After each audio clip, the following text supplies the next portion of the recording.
UP 25 crore की आबादी का यूपी है, लेकिन 25 करोड़ की यूपी की आबादी में सड़क पे कोई नमाज नहीं होती है।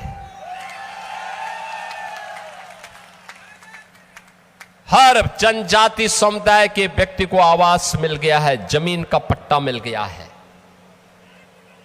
उसके पास अपना आवास है, अपनी जमीन है,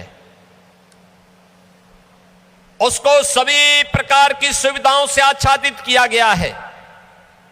राशन की सुविधा, आवास की सुविधा, जमीन की सुविधा, पेंशन की सुविधा, उज्ज्वला योजना के रसोई गैस का कनेक्शन की सुविधा, राशन कार्ड की सुविधा, पेंशन की सुविधा, आयुष्मान भारत में 5 लाख रुपए की आयुष्मान भारत की सुविधा, ये सभी कुछ आज वहां के वनवासी समुदाय के लोगों को, अनुसूचित जाति के लोगों को, वहां के गरीबों को प्राप्त हो रहा है। यह है डबल इंजन की सरकार की ताकत। कोई भेदभाव नहीं, न जाति, न पंथ, न संप्रदाय, न क्षेत्र, न भाषा, सबका साथ और सबके विकास का मॉडल देखना हो तो उत्तर प्रदेश के अंदर आप आइए, डबल इंजन सरकार के कार्यों को देखिए। और मैं इसीलिए आप सबसे कहने के लिए आया हूं, ये जो दंगाई हैं, ये जो गौ कसी करने वाले हैं,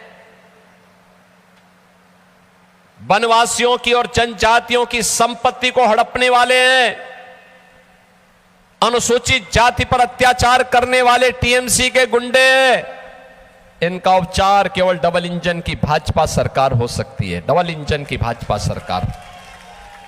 और बहनों और भाइयों, डबल इंजन की इस भाजपा सरकार करने के लिए आज आपका आह्वान करने के लिए मैं आपके बीच आया हूं। मैं अक्सर इस बात को देख रहा हूं, हम लोग आपको इस बारे में कह सकते हैं कि बहनों और भाइयों, हम सबको इस बारे में देखना होगा।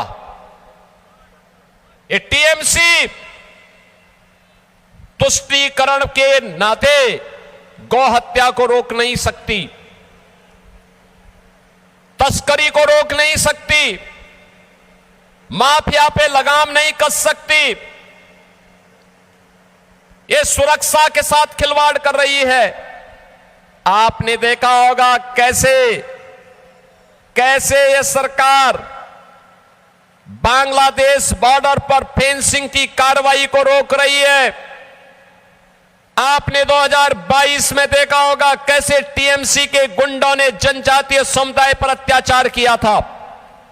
और इस सब के बावजूद पिछले 15 वर्षों में ममता दीदी के नेतृत्व में जिस प्रकार की अराजकता, गुंडागिर्दी, माफियागिरी आज बंगाल की धरती पर देखने को मिल रहा है।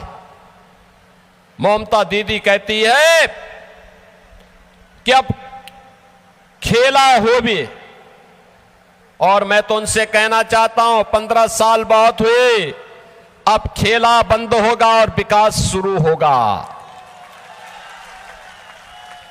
ए बार खेला शेष, उन्नयन शुरू। मैं कहूंगा ये बार आप बोलेंगे खेला शेष, उन्नयन शुरू। ए बार उन्नयन, ए बार उन्नयन।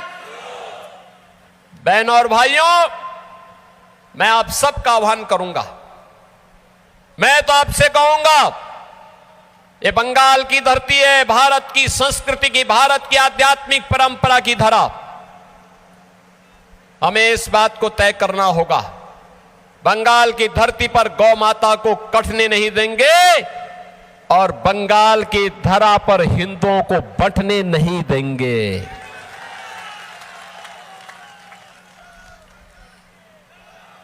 एक भारत श्रेष्ठ भारत का उदाहरण प्रस्तुत करेंगे।